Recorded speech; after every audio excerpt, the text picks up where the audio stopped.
साक्षात परमात्मा मग भेटविला. आणि ज्या सद्गुरूंनी साक्षात परमात्मा मला माझी आणि परमात्म्याची भेट करून दिली, ज्या श्रीगुरूंनी साक्षात परमात्मा, साक्षात जो आतमध्ये असलेला जो परमात्मा आहे, जे आतमध्ये असलेलं परमतत्व आहे, त्या परमतत्वाची मला काय करून दिली, भेट करून दिली. कोणी? श्रीगुरूंनी. मनोदरीचा जड भास गेला, साक्षात परमात्मा मज भेटविला. साक्षात परमात्म्याची भेट करून दिली.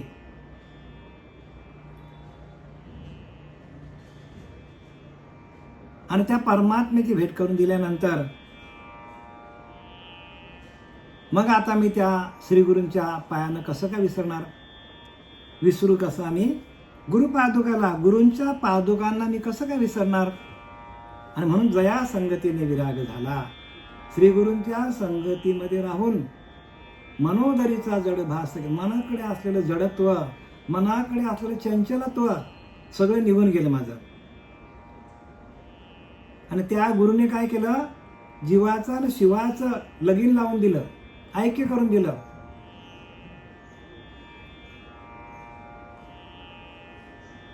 आणि ऐक्य करून दिल्यानंतर जीवाचं शिवाचं ऐक्य करून दिलं. मग अशा सद्गुरूंच्या पावलांना, पायांना मी कसं काय विसरणार.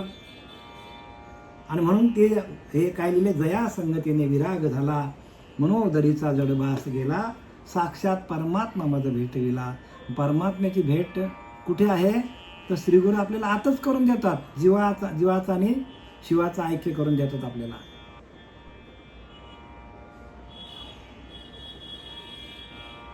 आपल्याला आता देवशोधन समास दशक 6वा आणि समास 10वा, अनुर्वाच्य आणि ओवी क्रमांक 36. आता आपण वळूया तिकडे. काय सांगतात बघा समर्थ रामदास. अजन्म होता निजेला, त्याने स्वप्न देखिला.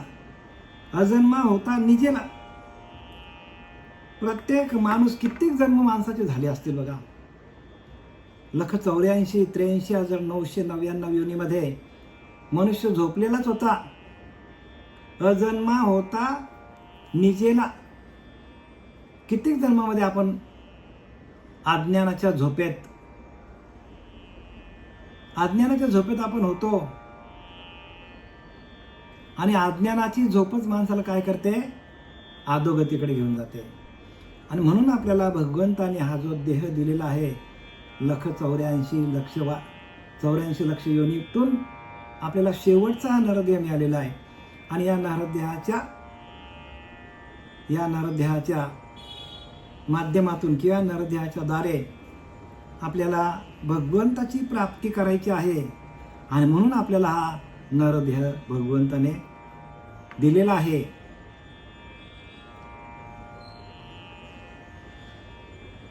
आणि त्या नरदेहाच्या माध्यमातून आपल्याला भगवंताचं भजन करता करता त्या भजनानंदामध्ये जाऊन आपल्याला देह ठेवता यायला पाहिजे. म्हणजे आपण भगवंताचंच व्हायला पाहिजे. एका भगवंताला सोडून आपण जे काय करू ते आपल्याला त्रासदायक होणार आहे. भगवंताचं भजन हेच आपल्याला भगवंतापर्यंत नेणार आहे. एका भगवंताच्या भजनाला आपण सोडलं तर जे जे आपण करू ते आपल्याला काय होणार आहे, तेच आपल्याला जन्ममरणाच्या फेऱ्याला कारणीभूत होणार आहे. आणि जन्ममरणाचा फेरा चुकवायचा असेल तर भगवंताची भक्ती आपल्याला करता यायला पाहिजे. आणि म्हणून लिहिले, अजन्मा होता निजेला. म्हणजे अनेक जन्मामध्ये झोपलेला होता माणूस, त्याने स्वप्न देखिला. आणि परत मनुष्य देहाला येऊन स्वप्न पडले त्याला. स्वप्नामध्ये पण झोपलायच तो, म्हणजे अज्ञानाच्या झोपेमध्ये झोपलाय. स्वप्न कधी पडतं आपल्याला, झोपल्यानंतर. जागेपणी स्वप्न आहे का? मग आपण सगळेच झोपलेलो आहोत ना, सगळेच झोपलेले आहोत आपण. म्हणून हे संपूर्ण सृष्टी आहे ना, ही संपूर्ण सृष्टी स्वप्नमय आहे. म्हणजे आपल्याला वाटतच नाही, आपल्याला वाटतं हे सगळं खरं आहे. आपल्याला वाटतं सगळं ते सगळं खरं आहे, पण नाही ना, खोटं आहे ना हो. आणि खोट्याच्या मागे आपण लागलोय. फलकट संसार येथे सार भगवंत तुकाराम महाराज सांगतात. संसार फलकट आहे आणि भगवंत सार आहे. मग साराकडे जाण्यासाठी आपल्याला श्रीगुरूंची भेट ज्यावेळेला होईल, डोक्यावर हात ठेवेल, अविद्येच्या निंदा, विश्व स्वप्नाचा धांदा भोगित होता प्रबुद्धा अनादि जो. महावाक्याचे नावे गुरुकृपेचे थावे, माथा हात ठेविला नव्हे थापटीला जैसा ज्ञानवरा सांगतात 17व्या अध्यायामध्ये. अविद्येच्या निंदा म्हणजे अज्ञानाच्या झोपेमध्ये, निद्रेमध्ये माणूस झोपलेला आहे. विश्व स्वप्नाचा धांडा, हे विश्व एक स्वप्न आहे आणि त्या स्वप्नामध्ये आपण परत जन्माला येतो, परत मरतो, परत जन्माला येतो, परत मरतो. आपण किती वेळा जन्मा यावे, किती व्हावे, फजित होता. फजित प्रत्येक माणसाची फजिती झालेली आहे आणि तो या विश्वरूपी स्वप्नामध्येच काय गाढ झोपलेला आहे, म्हणजे अज्ञानामध्ये झोपलेला आहे. थोडक्यात काय, अज्ञानामध्ये झोपलाय माणूस. त्याने स्वप्न देखील, एक तर हे विश्व पण स्वप्न आहे आणि त्यात झोपतो, त्या झोपेमध्ये स्वप्न पण तोच बघतो. सद्गुरूच शरण गेला संसार दुःखे. बघा, सद्गुरूंना शरण कधी जातो माणूस? संसारामध्ये ताप दुःख कष्ट आले तरच. नाथबाबांनी आपल्याला नाही का या एकनाथी भागवतमध्ये 23व्या अध्यायामध्ये 31व्या श्लोकामध्ये नाथबाबा सांगतात की तो कृपण ब्राह्मण आहे. त्या कृपण ब्राह्मणाने काय केलं? कृपण आहे, तो कंजूस आहे आणि त्या कंजूस ब्राह्मणाचा संपूर्ण संसार उद्ध्वस्त झाला. पैसा, जमीन, जुमला सगळं गेलं. का? तर एक त्याच्याकडे अहंकार होता आणि त्या अहंकाराच्या माध्यमातून त्याला अहंकार झाल्यामुळे त्याला हे सगळं त्याला बघावं लागलं. म्हणजे त्याच्या वाट्याला दुःख आलं आणि त्या दुःख भोगता त्याला विवेक आणि वैराग्य निर्माण झाला आणि मग तो कबुली जबाब द्यायला लागलाय की बरं झालं देवा, दिवाला निघालं, बरं या दुष्काळ पिढा गेली, अनुतापे तुझे राहिले भजन, झाला हा वमन संसार त्याला वाटायला लागलं. तसं हा सगळा आपल्याला संसार हा काय आहे? स्वप्न आहे. स्वप्नी जे देखीजे ते स्वप्नीच साच आपजे, चिल्यावरी मग काहीच नाही. ज्ञानवरा सांगतात स्वप्नी जे देखीजे ते स्वप्नीच साच आपजे. स्वप्नामध्ये आपण बघतो ते स्वप्नातच खरं वाटतं. जोपर्यंत आपण स्वप्नात आहोत तोपर्यंत आपल्याला खरं वाटतं. स्वप्न एकदा संपलं, स्वप्नातनं आपण जागे झालो, खरं आहे का ते? स्वप्नामध्ये भूताने आपलं झपटलंय, स्वप्नामध्ये एखाद्या लॉटरी लागली, स्वप्नामध्ये एखादा माणूस आपल्याला मारतो, आपल्याला वेदना होतात. उठल्यावर आहेत का वेदना? त्या उठल्यावर दिसतात का पैसा आपल्याला स्वप्नामध्ये? काहीच नाही. स्वप्न मृगजलासारखं आहे हो संसार. मृगजल दिसतं आपल्याला, पण आहे का तसं? संसार कसा आहे? मृगजलासारखं आहे, मृगजल. आणि संसार कसं? स्वप्नासारखं आहे हो. म्हणून सद्गुरूच शरण गेला संसार दुःखे. आणि म्हणून हे सगळं खोटं आहे असं माहीत पडल्यानंतर मनुष्य सद्गुरूला शरण जातो. सद्गुरू कृपेस्तव झाला संसार वाव. आणि सद्गुरूची कृपा झाल्यानंतर संसार खोटा वाटायला लागतो, तोपर्यंत खरंच वाटायला लागतो. आणि म्हणून मी कालच्या प्रवचनातून मुद्दाम विषय घेतला. अरे बाबांनो, प्रत्येकाने श्री गुरुला शरण जा. जोपर्यंत संतांची नावं या भूतलावर जोपर्यंत चंद्र सूर्य तोपर्यंत राहणार आहेत. का? तर त्यांना माहिती पडलं गुरुला शरण गेल्यानंतर सद्गुरू कृपेस्तव झाला संसार वाव.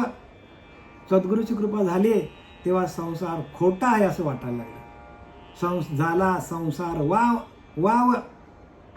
गुरुला शरण गेला आणि गुरुने डोक्यावर हात ठेवल्यानंतर प्रकाशित झाला. आणि मग त्याला आत्मज्ञान झालं, आत्म्याचं ज्ञान झालं. आत्मा सोडून बाकी जे जे काय आहे ते सगळं खोटं आहे असं वाटायला लागलं त्याला. पण सद्गुरु कृपेस्तव झाला संसार वाव. सद्गुरूच्या कृपेने, म्हणून श्रीगुरूला शरण जायला पाहिजे प्रत्येकाने. प्रत्येक जीवाने श्रीगुरूला शरण गेलं. रामासारखा रामाला तो वसिष्ठांना शरण गेला. भगवान कृष्ण परमात्माला तो संदीपानानं शरण गेला.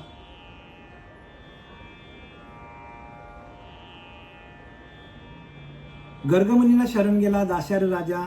कलावती आपल्या कलावती कोणाला शरण गेली?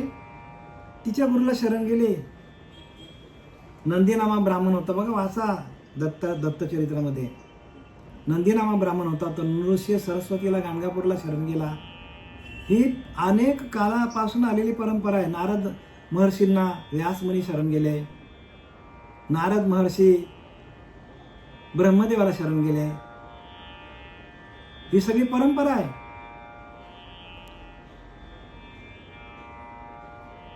त्याच्यानंतर ध्रुवबाल भक्त प्रल्हाद नारदाला शरण गेले. ही सगळी परंपरा. आणि परंपरेने आपल्याला ज्ञान, परंपरेचं ज्ञान आपल्याला मिळालं पाहिजे. जोपर्यंत आपल्या हातात परंपरा नाही, अशी आपण कितीही भक्ती केली तरी त्याचा जराही फायदा होणार नाही आणि आपलं आयुष्य असंच निघून जाईल. म्हणून पूर्वीच्या काळामध्ये जन्माला आला माणूस का तो काय करायचा तो ग्रहस्थ आश्रमात जन्माला आला की तो वानप्रस्थ आश्रमात जायचा, म्हणजे वनात जायचा आणि गुरूंकडे जायचा आणि गुरूंकडून विद्या घ्यायचा.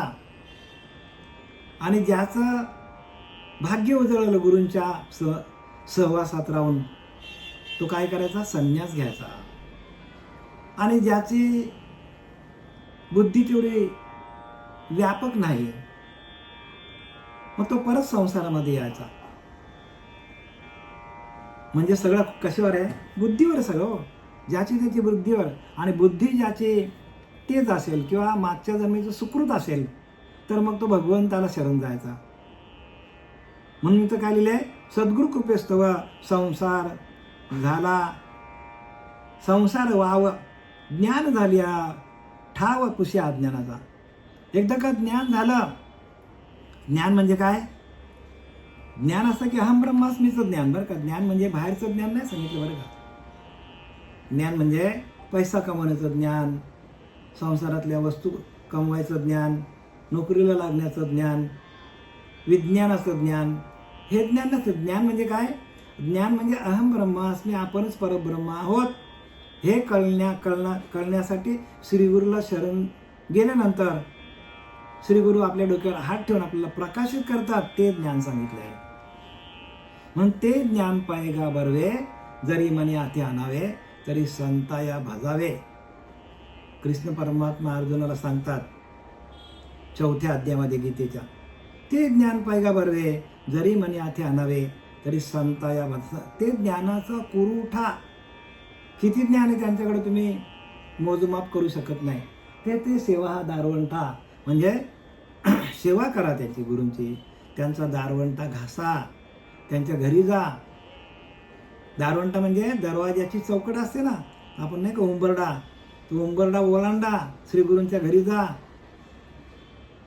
सातत्याने त्यांच्या घरी जा, त्यांच्याकडनं ज्ञान घ्या. असं भगवंतानी सांगितलंय अर्जुनाला गीतेमध्ये. 4थ्या अध्यायामध्ये वाचा ज्ञानेश्वरच्या. तो ज्ञानाचा कुरुठा तो स्वाधीन करी सुभटा वळगुनी, आणि तिथं तुला ज्ञान मिळेल. त्या गुरुला आपल्या स्वाधीन कर. गुरुवर काय कर? गुरुवरती जास्त विश्वास ठेव. जे काय असेल ते गुरुला सांग. आपल्या अडचणी असतील त्या गुरुला सांग. ध्यान का होत नाही ते गुरुला सांग. कुठल्याही अडचणी असतील त्या गुरुला सांग. त्यांचा दारवंटा त्यांचा ओलांडून त्यांच्या घरी जाऊन त्यांच्याकडे ज्ञान घे.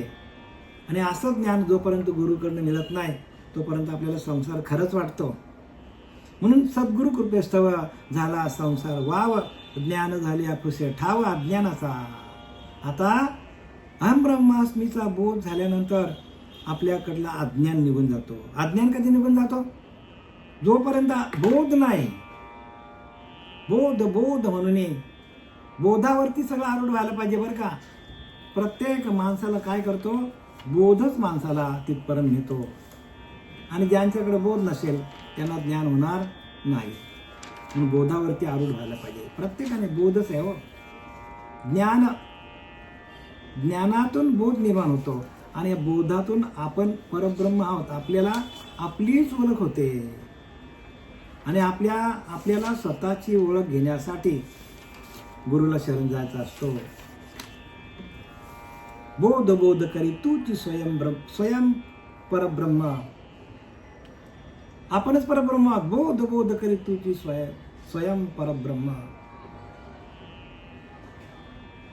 या बोधाच्या आनंदामध्ये गेलेला आपल्याला आपणच परब्रह्म आहोत अशी आपल्याला ओळख पडते. ज्ञान झाली आपुषे ठावा ज्ञानाचा. ज्ञान झालं ते अज्ञान कुठे म्हणजे देहबुद्धी निघून जाते. ज्ञान होतं म्हणजे काय?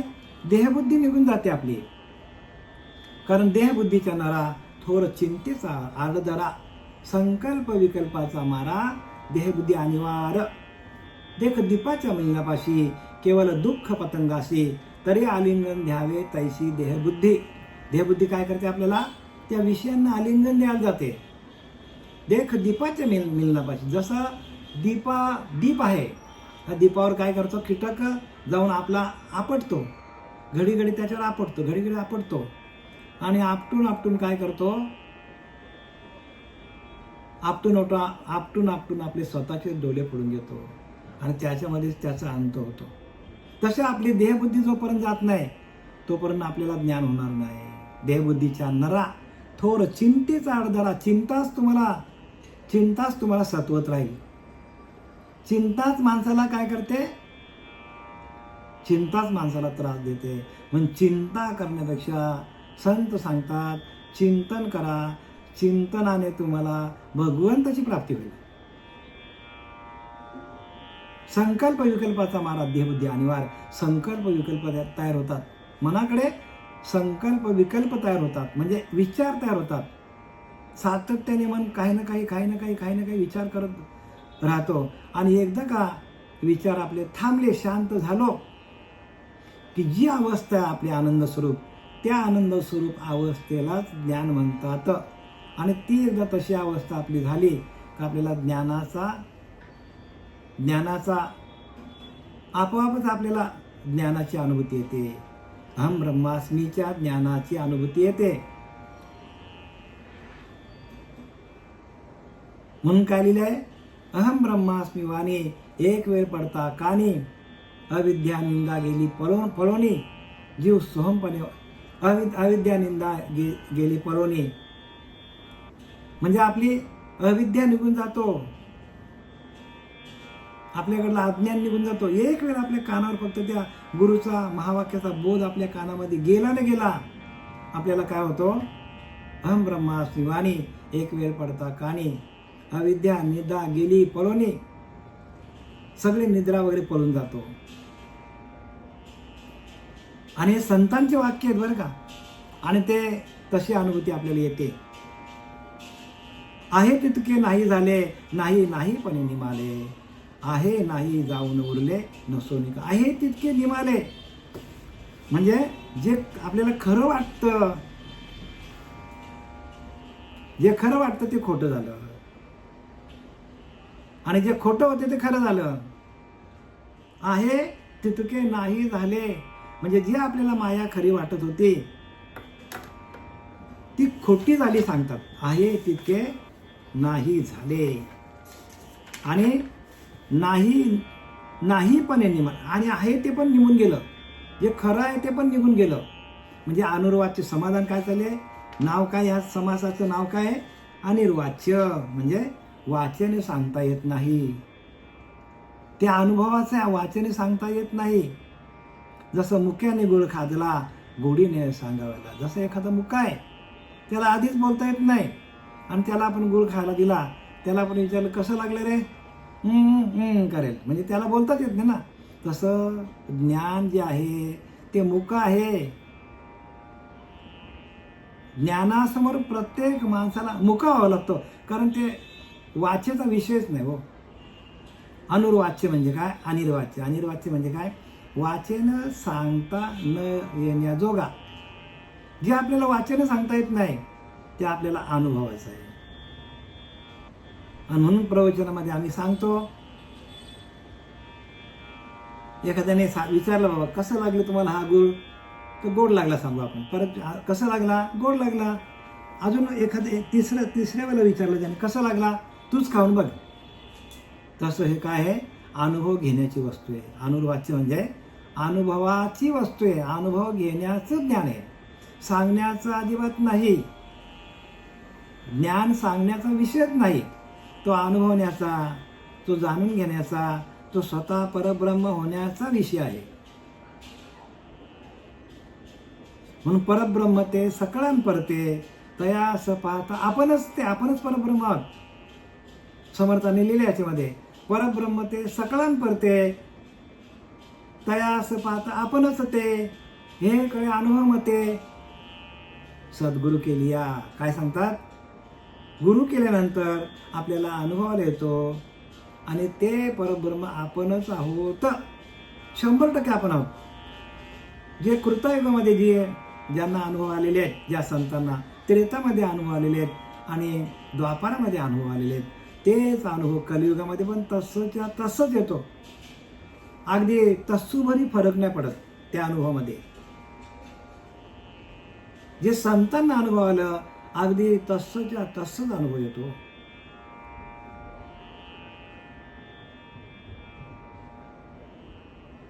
म्हणून सहज मी आंधळा निज निराकार पंथे, वृत्ती झाली अनुवृत्ती जनना दिसे तेथे. मी माझे हरपलो जेथीसा तेथे. सहज मी आंधळा मी आंधळा झालोय सांगतात तुकाराम महाराज सांगतात. निज निराकार पंथे, त्या निराकार पंथामध्ये निराकार परब्रह्माशी मी एकरूप झालो. वृत्ती झाली या निवृत्ती, मी वृत्तीपासून निवृत्त झालो.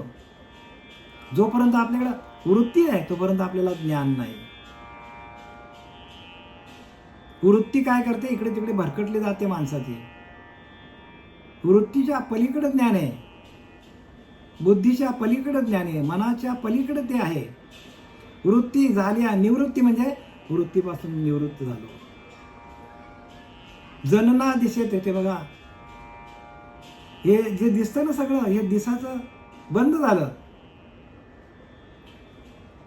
आणि मी आंधळा झालो. तुकोबाऱ्या सांगतात, वाचा तुकोबाऱ्यांचा आंधळा.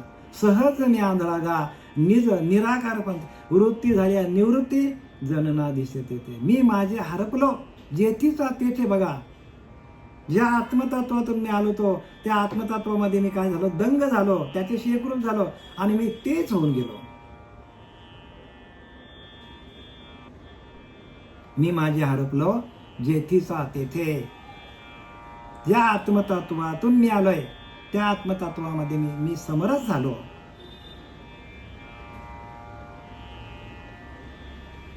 आणि हे सगळ्या अनुभवाचे बोल संत तुकाराम महाराजांनी स्पष्टपणे लिहिलेले आहेत. आपल्यालाही तसेच अनुभव येतात, पण आपण ते अभ्यास करायला पाहिजे. म्हणून अभ्यासाहुनी पार्था, अभ्यासच करायला पाहिजे हो. अभ्यासामध्येच सगळं आहे. आणि तो अभ्यास आपण निरूपण कीर्तन करण्याच्या आतमध्ये जो होईल तोच अभ्यास. एकदा का कीर्तन करायला लागली माणसं, निरूपण करायला लागली माणसं, का त्यांना हे सिद्ध होत नाही, पावत नाही. त्यांना भगवंताचा अनुभूती येत नाही. का? तर त्यांची वृत्ती शून्य होत नाही. शून्याच्याही पलीकडे परमात्मा आहे. परमात्मा कुठे आहे? शून्याच्या पलीकडे. मग त्याची वृत्ती काय करते? मग आज आपल्या कीर्तनात हे सांगायचं, प्रवचनात हे सांगायचं, त्याची बुद्धी तिकडेच धावते. आणि म्हणून एकदा का अनुभूती आली की अनुभूती आल्यानंतर त्या परब्रह्मामध्ये आपण आनंद स्वरूप अवस्थेमध्ये जायला पाहिजे. प्रत्येकाने आनंद स्वरूप अवस्था हाच परमात्मा आहे. आणि ती अनुभूती आपल्याला येण्यासाठी समर्थाने दासबोध लिहिले. म्हणून अनुर्वाच्य म्हणजे वाचने सांगता येत नाही. आला शांती सुखाचा शीतल वारा त्याने सुख झाले या शरीरा, फिटला पातकांचा फेरा, कलिकालाशी धाक दरारा. अशी अवस्था आहे. कलिकालाला धाक पडतो. जो साधू आहे त्या साधूचा धाक पडतो कलिकालाला. आला शांती सुखाचा शीतल वारा, त्याने सुख झाले या शरीरा, शरीराला सुख होतो. फिटला पातकांचा थारा, बघा सगळी पातक जळून जातात. कलिकालाशी धाक दरारा गा, कलिकालाला पण धाक पडतो. आहे तितके नाही झाले, नाही नाही पण निमाले, आहे नाही जाऊन उरले, नसोन काही, काहीच राहिले ना बघा. आहे नाही जाऊन उरले, नसोन काही. जे नाहीच आहे, सांगितलं की नाही, माया दिसे परी ना असे, ना असे नाहीच आहे माया, संपूर्ण परब्रह्मच आहे. ब्रह्म दिसे, ब्रह्म न दिसे परी असे. ब्रह्म दिसत नाही पण तो आहे. मग आहेसाठी काय, तर अनुभव घ्यायला पाहिजे. आणि आपल्याला अनुभव येण्यासाठी आपल्याला जे अभ्यास दिलेले आहेत, श्रीपाद बाबा, रामदास बाबा, नारायण बाबा, पांडुरंग देवेकर बाबा यांनी आपल्याला जे अभ्यास दिलेले ध्यानाची, त्या अभ्यासाच्या माध्यमातून आपल्याला तशी अनुभूती येते. शून्यत्वातील शुद्ध ज्ञान, शून्यत्वातीत शुद्ध ज्ञान, तेने झाले समाधान, ऐक्य रूपे अभिन्न सहज स्थिती. आता इथे ध्यानाची स्थिती सांगितली बघा. समर्थ रामदासांनी अगदी स्पष्टपणे लिहिलेलं आहे. पण हे कळेल कोणाला? ध्यान करत नाही, नुसती श्रवण भक्ती करून फायदा काय? ध्यानाच्या माध्यमातून आपल्या अंतरात्म्याशी आपण एकरूप झालो. आपण एकरूप झालो, आपले रोम रोम भजन करायला लागले, आपल्याला अष्टसात्विक भाव झाले. गातो काय, हसतो काय, उड्या काय मारतो. जीव शिव ब्रह्मपट्टणी, जीव शिव दोन्ही मिठी पडली ब्रह्मपट्टणी. म्हणजे आपल्या त्रिकुटी शिखरामध्ये आपल्याला त्याची अनुभूती येते. आणि आपल्याला तशी अनुभूती आली तरच आपल्याला आपला भक्तिमार्ग आपला संपुष्टात आला किंवा आपल्याला अनुभवाला आला असं समजायला आपल्या हरकत नाही. म्हणून काय लिहिलं आहे? काय लिहिलं? शून्यत्वातीत शुद्ध ज्ञान. काय सांगितलंय? शून्यत्वातीत. ध्यान करताना जरी शून्य जरी आपण झालो तरी शून्याच्याही पलीकडे ती अवस्था आहे. शून्य म्हणजे पण मी नाही सांगतात. शून्य म्हणजे पण देहाची स्थिती आहे. म्हणजे देहबुद्धी अजून तुमची आहे. म्हणजे आपण देहावरतीच आहोत. शून्यत्वातीत शुद्ध ज्ञान, शून्याच्याही पलीकडं शुद्ध ज्ञान आहे. म्हणून शुद्ध ज्ञानासाठी ज्ञानवरा सांगतात, जाणीव जेतन निघे, विचार मागुता पावली निघे, तर्कू आईनी निघे अंगी जाय, तर्कू आईनी नगे अंगी जाय, अर्जुना तया नाम ज्ञान, एर प्रपंच हे विज्ञान, तेथ सत्यबुद्धी अज्ञान जाण, आता अज्ञान होगे हरपे, विज्ञान निश्चित करते, ज्ञान ते स्वरूपे होऊन जायचे. बघा, आपल्या आत्मस्वरूपाशी एकरूप होऊन जाणं त्याला शुद्ध ज्ञान म्हणतात. ऐका ज्ञानाची लक्षणं. ज्ञान म्हणजे आत्मज्ञान. पाहावे लोकांशी आपण, बरोबर ना? पाहावे जनाशी आपण, बरोबर ना? नाही पाहावे आपणाशी आपण, या नाव आत्मज्ञान. आपण आपल्याला बघणं म्हणजे काय? आपल्या आत्मस्वरूपाशी एकरूप होणं त्याला ज्ञान म्हणतात. मुख्य देवास जाणार. मुख्य देव कुठे आहे? मुख्य देवायसा नाना देवळांचा वळसा घालूच नाही. आपण ह्या देवळात जातो, त्या देवळात जातो, त्या देवळात जातो, आणि पण या देव्हाऱ्यातला आपला जो देहामध्ये जो देव आहे त्याची भेट कधी व्हायची? मुख्य देवास जाणं. मुख्य म्हणजे काय? आपला अंतरीचा अंतरात्मा. मुख्य देवास जाणावे, त्याला जाणून घ्यावं सांगितलं समर्थ रामदासांनी. मुख्य देवास जाणावे, सत्य स्वरूप ओळखावे. आपलं स्वरूपच आपला देव आहे. सत्य काय आहे? सत्य आपलं स्वरूप आहे. प्रत्येकाचं स्वरूप हाच त्याचा देव आहे. मुख्य देवास जाणावे म्हणजे प्रत्येकाने आपल्या, मुख्य म्हणजे काय? आपला अंतरीचा अंतरात्मा. त्या अंतरीच्या अंतरात्म्याला जाणून घ्या सांगितले समर्थांनी. मुख्य देवास जाणावे. शुद्ध ज्ञान सांगतो मी तुम्हाला, शुद्ध ज्ञान बरं का. शून्यत्वातीत शुद्ध ज्ञान, शून्याच्याही पलीकडं शुद्ध ज्ञान आहे. मुख्य देवास जाणावे, सत्य स्वरूप ओळखावे, नित्यानित्य विचारावे या नाव ज्ञान. नित्य काय आहे? परब्रह्म. नित्य काय आहे? आपला अंतरीचा अंतरात्मा. अनित्य काय आहे? अनित्य काय? आपली माया आहे. आपल्याला चालवणारा जो आपला पाचा भूतांचा देह आहे हा अनित्य आहे. म्हणून पृथ्वी आप तेज वायू आकाश हे सभ्यांतरी जगदीश, पंचभूतांचा आहे नाश, आत्मा विनाशी. बघा, आत्म्याचा नाश कधीच होत नाही, पण ही पंचभूतांना चालवणारा जो देह आहे त्याचा 100% नाश होतो. पृथ्वी आप तेज वायू आकाश या सभ्यांतरी जगदीश, पंचभूतांचा आहे नाश, आत्मा अविनाशी. बघा, मग ते अविनाशी तत्वाशी एकरूप होऊन त्याचं भजन करणं, भजनानंदामध्ये जाऊन परमात्म्याची ओळख होतो नामाच्या माध्यमातून. बरं का, नाम जप यज्ञ तो परम, आदी अनादी काळचा यज्ञ आहे. परम म्हणजे आदी अनादी काळापासून, जेव्हा सृष्टी नव्हती तेव्हापासूनचं हे नाम आहे. आणि त्या नामातून सृष्टीची निर्मिती झालेली आहे. सृष्टी निर्माण करता तो सृष्टीपूर्वी होता, मग त्याची सत्ता निर्माण झाली. सृष्टी निर्माण करणारा नाम या सृष्टीच्या आधी होता आणि त्या नामातून सृष्टीची निर्मिती झालेली आहे. खूप काही सांगता येईल आपल्याला. दासबोध आपल्याला तसं बघायला गेलं तर खूप सोपं आहे, पण कठीण करून ठेवलं आहे. का तर अनुग्रह नाही, प्रबोधाचं चिंतन नाही, अनुग्रहाचं माहीत नाही, अनुग्रहाचं ज्ञान नाही. म्हणून ज्याच क्षणी अनुग्रह दिला, समर्थ सांगतो, ज्याच क्षणी अनुग्रह दिला त्याच क्षणी मोक्ष झाला. बंधन काय आपल्याला बोलूच नाही, समर्थ रामदासांनी लिहिलंय.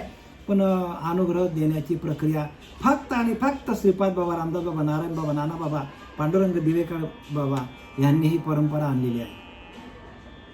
बाकी परंपरा कोणी सांगतच नाही ना.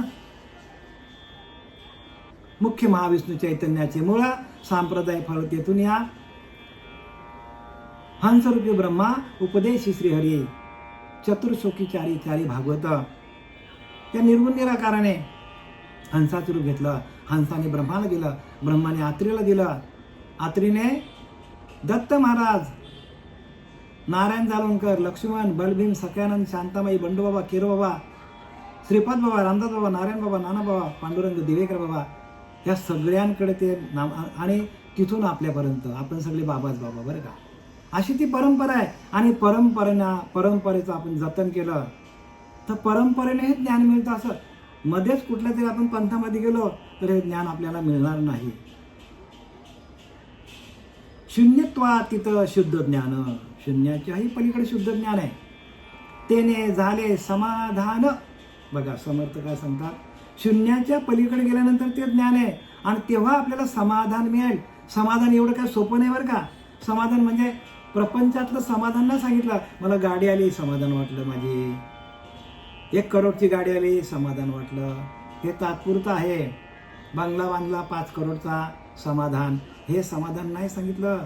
प्रॉपर्टी घेतली, मुलगा झाला, मुलगी झाली, प्रपंचातली कोणतीही वस्तू त्या समाधानाला लावून घेऊ नये.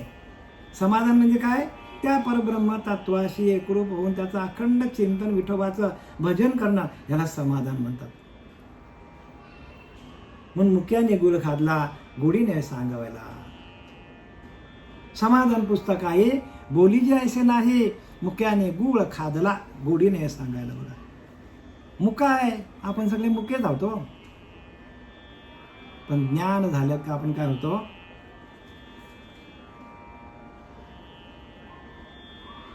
1 रुपया भिन्न सहजचे.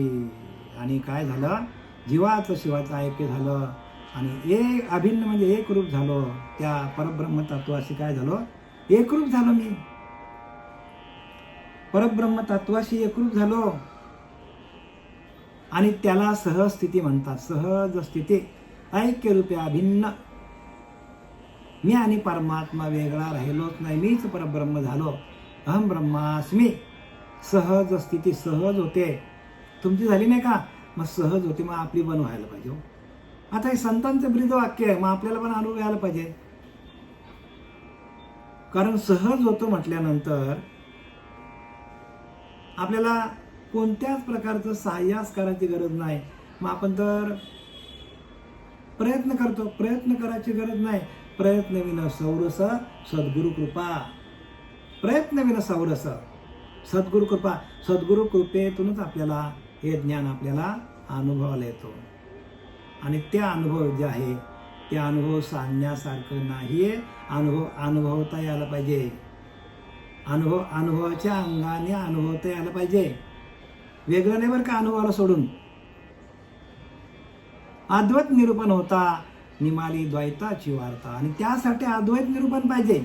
आता जे काय चाललंय श्रीगुरु कृपेने, श्रीपाद बाबा, रामदास बाबा, पांडुरंग देवेकर बाबा यांच्या कृपा आशीर्वादाने जे काही निरूपण चाललंय ते निरूपण तसं उपदेश आपल्याला देणारा श्रीगुरु जीवनात यायला पाहिजे. श्रीगुरु कोणता जीवनात यायला पाहिजे?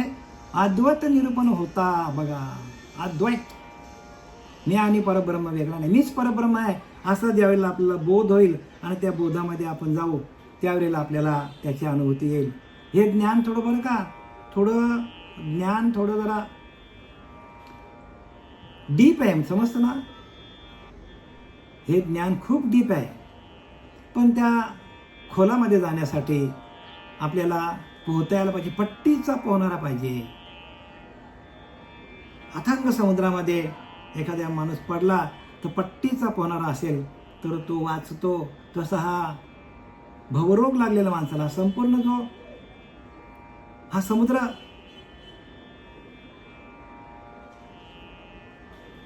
जो आपल्याला समुद्र दिसतो या मायेचा, खूप मोठा समुद्र आहे. पण त्यातून आपल्याला त्या मायेला बाजूला काढायचे असेल तर आपल्याला गुरुच पाहिजे. अद्वैत निरूपण होता निमाली द्वैताची वार्ता. आपल्याला अद्वैत निरूपणातून द्वैत आपला गेला पाहिजे. द्वैत म्हणजे काय? मी देवाची सेवा करतो, मी देवाला जीव घालतो, मी देवाला बघायला जातो तीर्थाला, देवाला मी नारळ फोडतो, देवाला जेवायला देतो. दोन भाव झाले ना, देव वेगळा आणि मी वेगळा ना. मी देवाची पूजा करतो, दोन भाव झाले. म्हणजे दोन भाव आहेत, त्या दोन भाव जाऊन आपल्याला एकच भाव व्हायला पाहिजे. आणि त्याला म्हणतात अहम ब्रह्मास्मी, आपणच परब्रह्म आहोत. आणि तो भाव होण्यासाठी संपूर्ण सगळे संत जे आहेत, नामदेव राय तर प्रत्यक्ष देवाला जेवायला द्यायचे, कीर्तनामध्ये भगवंत नामदेवरायाच्या नाचायचा. असं असताना नामदेवराय पण कोणाला शरण गेला? खेचर विसा केला गुरु, त्याने झाला मज साक्षात्कार व्हायला पाहिजे हो. अद्वैत निरूपण होता निमाली द्वैताची वार्ता. ज्ञान चर्चा बोलू जाता जागृती आली. ज्ञान चर्चा, आता जी चर्चा चाललेली आपली, त्या चर्चेतून आपल्याला जागृती म्हणजे जाग येतो, म्हणजे अज्ञान जातो आणि आपल्याला जाग येतो, जागृती येते. जागृती कधी येते? माझी आत्मचर्चा विशद उदंड गाती तेथे तिष्ठ तुम्ही नारदा. म्हणजे आपल्याला आत्मचर्चेतून आपल्याला भगवंताची जागृती होते. आत्मचर्चा व्हायला पाहिजे. जोपर्यंत आत्मचर्चा नाही तोपर्यंत जागृती कशी होईल मला सांगा. म्हणून तो मी वैकुंठी नसे, एक वेळ भानुबिंबूही न दिसे. तो मी वैकुंठी नसे, एक वेळ भानुबिंबीने दिसे. पण योग्यांचे मानशी मरडून जाये. पण तयापाशी पांडवा मी हरपला माझा दिवसवा. याचं नाम घोष बरवा करीती माझा, कैसे माझ्या गुन्हे झाले. देश काळात विसरले, कीर्तने सुखी झाले. आपण म्हणजे आपल्याच कीर्तनामध्ये माणूस सुखी होतो. दिलेल्या प्रबोधाच्या चिंतनातून माणसाला सुख मिळतो. कृष्ण विष्णू हर गोविंद या नामाचा निखल प्रबंध, माझी आत्मचर्चा विशद उदंड गाती तेथे तिष्ठ तुम्ही नारदा. बघा काय सांगितलं इथं भगवंत, इथं या आत्मचर्चेमध्ये. आणि म्हणून प्रत्येकाने वेळेवर हजर राहा. हीच आत्मचर्चा आपल्याला भगवंतापर्यंत नेईल. कीर्तन ऐकून, प्रवचन ऐकून आपल्याला भगवंताची प्राप्ती नाही होणार. तर उगाच काय आपण त्या नाद ब्रह्मामध्ये जातो, कुठल्या मृदुंगाच्या, त्या टाळांच्या. तर ज्ञान कुठे आहे? ज्ञान स्वरूपावस्था कुठे आहे? ज्ञान स्वरूपावस्था ध्यानामध्ये आहे. आणि ध्यानातून आपण आल्यानंतर आपली सर्व इंद्रिय काय होतात? एका आत्मस्वरूपाकडे येतात. आणि एका आत्मस्वरूपाकडे सगळे आपली इंद्रिय आली की आपलं मन काय होतं? मन काय करतो? इंद्रियांना मन हुकूम देत नाही. मन हा काय इंद्रियांचा राजा आहे. तो मनच रामरूप झाला की इंद्रिय पण रामरूप होतात. आणि एकदा इंद्रिय रामरूप झाली ध्यानामध्ये, मग तुमचं ज्ञान तुम्ही लोकांना सांगा. जर आपण ध्यानच करत नसाल तर ते ज्ञान आहे हो, पण ते आत्मज्ञान नाही. कारण तिथं लिहिले आत्मज्ञानाविना पार्था सर्व कर्म निरर्थकम. आत्मज्ञानाशिवाय जे आपण करू ते सगळं फुकट जाईल सांगतात.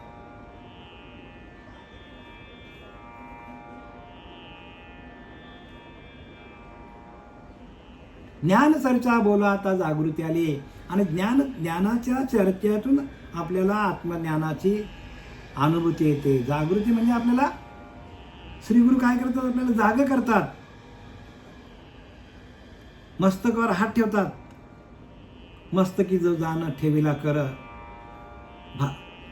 भोजना मागती तूप पावशर, पडिला विसर स्वप्नामध्ये. बाबाजी आपले सांगितले नाम बघा, लिहिले की नाही?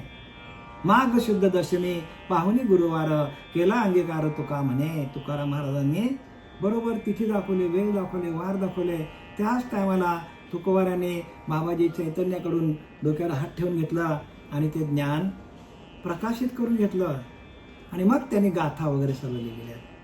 5वा वेद म्हणून गाथा आहे त्यांची. सगळी गुरुकृपा बरे का. जोपर्यंत तुम्ही कितीही वाचलं, कितीही पाठांतर केलं, किती पण प्रवचन सांगितले, चांगले चांगले कीर्तन सांगितले, तरी पण जोपर्यंत गुरुची कृपा होऊन तुम्हाला स्वतः तुमच्या आतमध्ये असलेला आत्मप्रकाश जोपर्यंत प्रकाशित होत नाही, तोपर्यंत ज्ञान कोणालाच नाही. त्या प्रकाशाच्या, आत्मप्रकाशाच्या माध्यमातून ग्रंथ वाचायचे असतात.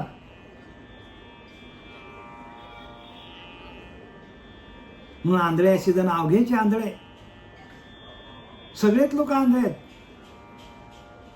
जोवर आत्मप्रकाश प्राप्त नव्हे आपे आपणास, म्हणून नाना मतांस चालवी ती. मतांचा गडबला कोण आवरेल कोणाला. लोक कामनेच्या व्रताला झोंबून पडते. मतांचा गडबला आहे. पण एका आत्मतत्वाकडे, एका आत्मतत्वाशी, एका आत्मदेवाशी एकरूप झालो तर आत्म्याशिवाय माणूस काहीच बोलत नाही. आत्मा हाच आपला देव आहे. आणि त्या देवाशी आपण एकरूप होणं हे या मनुष्य देहाचं येऊन प्रधान उद्दिष्ट, आणि ते साध्य व्हायला पाहिजे. श्रोता व्हावे सावधान, आधी घालावे मन, खुणे पावता समाधानांतरी कळे. श्रोता व्हावे सावधान. श्रोत्यांनो सावध व्हाता. हे जे काय सांगतो ते अनिर्वाच्य समाधान आहे. वाचने सांगता येणार नाही, म्हणून सावधान व्हा. सावध झालो हरीचे आलो जागरणा. जिथे वैष्णवांचे भार जय जयकार करीत असे. सावध व्हावं, सावध व्हायला पाहिजे.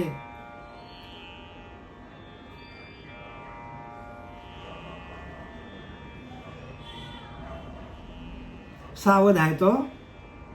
आणि विकल्प होता ते विस्मरण. विस्मरण पडतात मरण पावते प्राणी. स्मरण विस्मरण झाले मग जन्मास, स्मरण विस्मरण झाले मग ते प्राणी मरूनच गेले. मग जन्मास घातले कोण कोणाला जन्माला घातलंय? भगवंताचं विस्मरण पडलं की आपल्याला परत जन्माला यावं लागतो.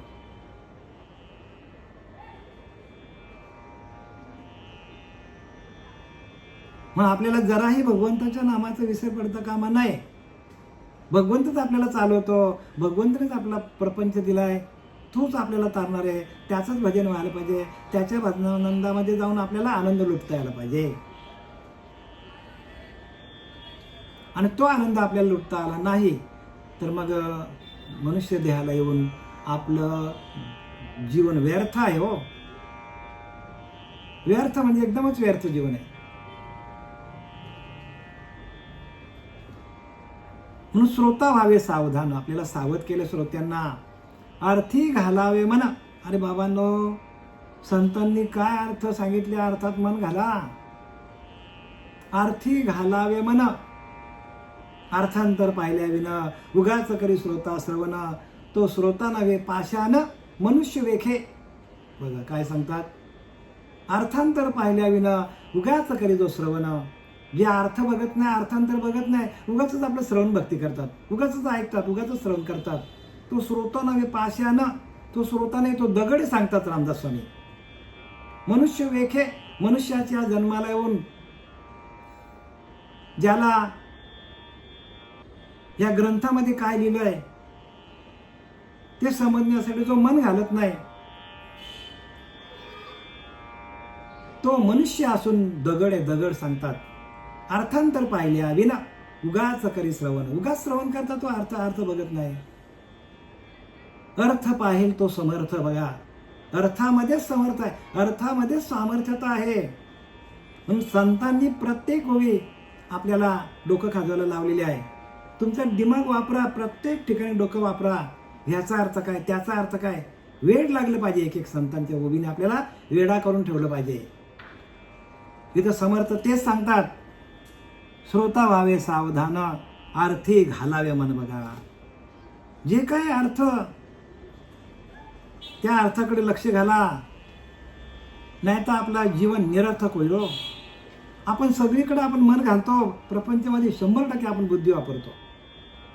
100% मनोरंजनामध्ये आपण कितीतरी तास घालवतो, कितीतरी तास त्या मालिका बघून. काय कोणी सिनेमा काय बघतो, कोणी खेळ काय खेळतो, कोणी खाण्यापिण्यामध्ये मजा करतो. उगाचच आपण इथून कुठे जातो, लांब लांब तीर्थाला जातो. तेवढाच वेळ आपण जर मनन केला तर, मननशील लोकांशी अखंड देव हरनिशी. बघा काय सांगितलंय, ज्याचं मनन चालू झालं त्याचा भगवंत त्याच्या जवळच अहर्निशी. मननशील लोकांशी अखंड देव हरनिशी, पाहता त्यांच्या पूर्व संचिताशी. जोडा नाही हो, संचित त्याचं एवढं वाढेल की त्याला तोडच नाही. म्हणून मनन करायला पाहिजे प्रत्येकाने. आम्ही इथं ओरडून सांगून थकलो आता 4-5 वर्ष, काय बोलून फायदा होत नाही महाराज. एवढं तुम्हाला सांगतो. अरे बाबांनो, ओवी करा, ओवी घ्या, तिथं पाठांतर करा, मनन करा. मनन केलं तर तुम्हाला भगवंताशी, तुम्ही मननशील लोकांशी अखंड देवाहरनिशी. ज्यांच्याकडे अखंड मनन चालू आहे त्यांच्याकडे भगवंत अखंड आहे. हो, पुढे जायची गरज आहे का आपल्याला? मग नाही आन दैवत तुका म्हणे मनायशे. कधी जर तो श्रीगुरूंनी दिलेल्या, संतांनी दिलेल्या मनावरती विवरण केला, त्या मनामध्ये संतांच्या ओवीचा विवरण असेल, संत आपल्याला काय सांगून गेले आहेत याचं अखंड चिंतन करत असेल, तोच त्याची शिल्लक वाढणार आहे. आणि जो ओव्या वाचत नाही, नुसत्या वाचतो, त्याचा अर्थ बघत नाही, काही नाही. कोणीतरी विचारा ना आम्हाला, बाबा महाराज या ओवीचा अर्थ काय? कारण तुम्ही वाचतच नाही, मग तुम्हाला कसं कळेल अर्थ? आपण अभ्यास केला तर आपण गुरुजींना आपण आपल्या समस्या, आपले प्रॉब्लेम सांगू शकतो. अभ्यास करत नाही तर मग याचा अर्थ तुम्हाला अभ्यासच करत नाही, मग तुम्हाला शंका कुशंका कशा येतील? म्हणून अभ्यास करा. या लागे अर्जुना तू अभ्यासी मज मिळे, अभ्यासासी काही सर्वता दुष्कर नाही, या लागी माझ्या ठाई अभ्यासी मिळे अर्जुना. अरे अर्जुना, अभ्यास करून तुला भेटायचं म्हणजे ध्यान करूनच भेटायचं, ध्यानाशिवाय पर्याय नाही बरं का. सगळे ग्रंथ तेच सांगतात. पण ना ऐकते भटकीचे, गधडीचे असे शब्द संतांनी वापरले आहेत. श्रोता व्हावे सावधान, अर्थी घालावे मन. अर्थामध्ये जाणं, अर्थांतर पाहिल्या विना उगाच करी श्रवण, तो श्रोता नव्हे पाषाण मनुष्य वेखे. मनुष्याच्या रूपाने दगड सांगतात. खुने पावता समाधान अंतरी कळे. आणि त्या मनातून आलेले आपले मनातून मनन केल्यानंतर ते आपल्याला त्याचा अर्थ कळतो. भगवंताशी एकरूप कसं व्हायचा, भगवंताचं भजन कसं करायचं, हे आपल्याला खुणा समजतात. खुन जे जाणती जैसे तैसे, आपल्याला खुणा मिळतात. खुने पावती समाधान अंतरी कळे. आणि त्या खुणा कुठे आहेत? आतमध्येच खुणा आहेत भगवंताला प्राप्त करायच्या. आणि त्या खुणा एकदा आपल्या लक्षात आलं की आपलं भजन अखंड चालतं आणि त्या भजनानंदामध्ये जाऊन आपण भगवंताशी एकरूप होतो. त्या खुणा आहेत. मुखी नाम हाती मोक्ष ऐशी साक्ष बहुतांची, वैष्णवांचा माल खरा तुरतुरा वस्तूसे तुकोबराय सांगतात. मुखी नाम हाती मोक्ष, मुखामध्ये अखंड नामस्मरण, तरच आपल्याला मोक्ष मिळेल. वैष्णवांचा माल खरा तुरतुरा वस्तूसे. आपली वेळ संपलेली आहे. झालेली शिवाय आपले सच्चिदानंद श्रीपाद बाबा, रामदास बाबा, नारायण बाबा, नाना बाबा, पांडुरंग दिवेकर बाबा यांच्यात मी समर्पित करीत आहे. पुंडलिक वरद हरी विठ्ठल, श्री ज्ञानदेव तुकाराम, पंढरीनाथ भगवान की जय, माऊली ज्ञानेश्वर महाराज की जय, जगद्गुरु तुकाराम महाराज की, शांती ब्रह्म एकनाथ महाराज की जय. अवधूत चिंतन श्री गुरुदेव दत्त, अवधूत चिंतन श्री